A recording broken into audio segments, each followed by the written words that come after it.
अबे तुम लोगों को बोलना है तो बोलो, रोज बोलो, हर मुद्दे पर बोलो, हर राज्य पर बोलो। किसी भी मुद्दे पर बोलना है तो बोलो, अगर नहीं बोलना है तो मत बोलो। लेकिन सिर्फ इसलिए मत बोलो कि सामने वाला बोल रहा है, सिर्फ इसलिए मत बोलो कि सामने वाले को चुप करवाना है, सिर्फ इसलिए मत बोलो कि सामने वाला जो मुद्दा उठा रहा है उससे लोगों का ध्यान भटकाना है। रामलाल के भाई का मर्डर हुआ ना, तो पुलिस का काम हत्यारों को पकड़ना है, उन्हें जेल में डालना है। रामलाल को राम सिंह के घर में हुई डकैती के किस्से सुनाने से इंसाफ नहीं मिलेगा।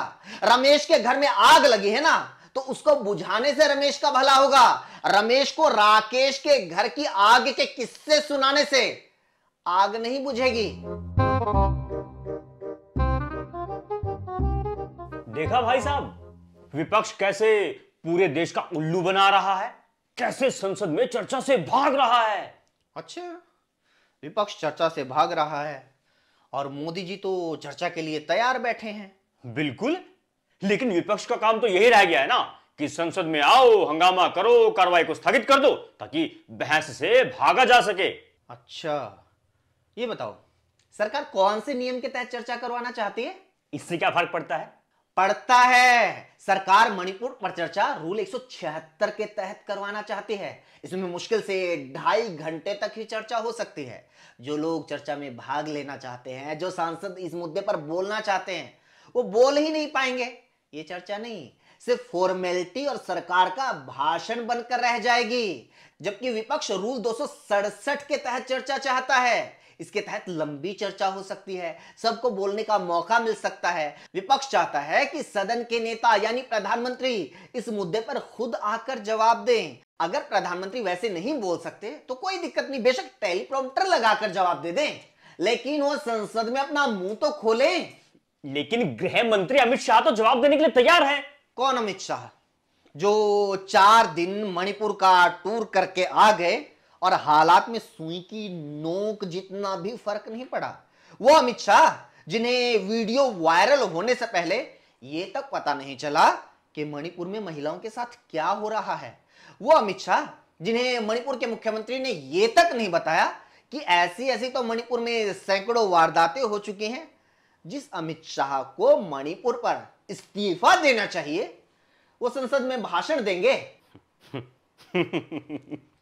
विपक्ष को डर है ना कि अमित शाह बोलेंगे तो राजस्थान और दूसरे राज्यों की पोल खुल जाएगी, विपक्ष की बोलती बंद हो जाएगी, है ना? यही तो तुम लोग चाहते हो कि मणिपुर के लिए उठने वाली हर आवाज बंद हो जाए, मोदी के विरोध में उठने वाली हर जुबान चुप हो जाए।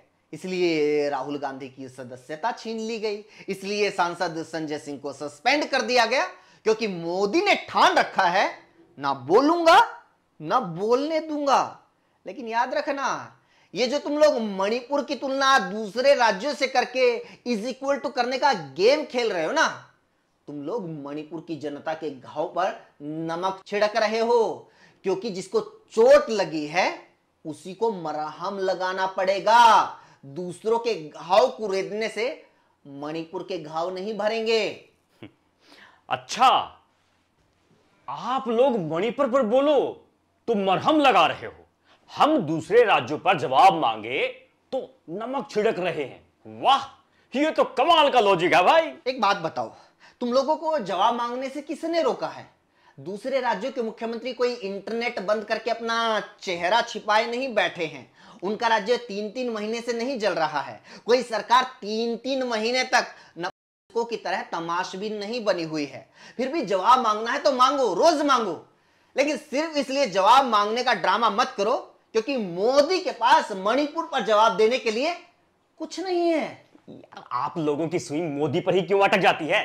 क्या हर मुद्दे पर मोदी का जवाब देना जरूरी है? उनका ही बोलना जरूरी है? जरूरी है। वो बोलने से कैसे बच सकते हैं?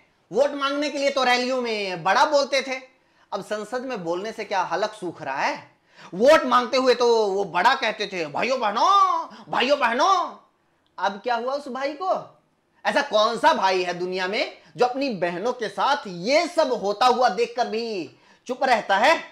डबल इंजन की सरकार बनवाने के लिए तो मोदी बड़ा बोलते हैं, लेकिन जब वो डबल इंजन लाशों की पटरी पर दौड़ रहा है तो वो कैसे नहीं बोल सकते?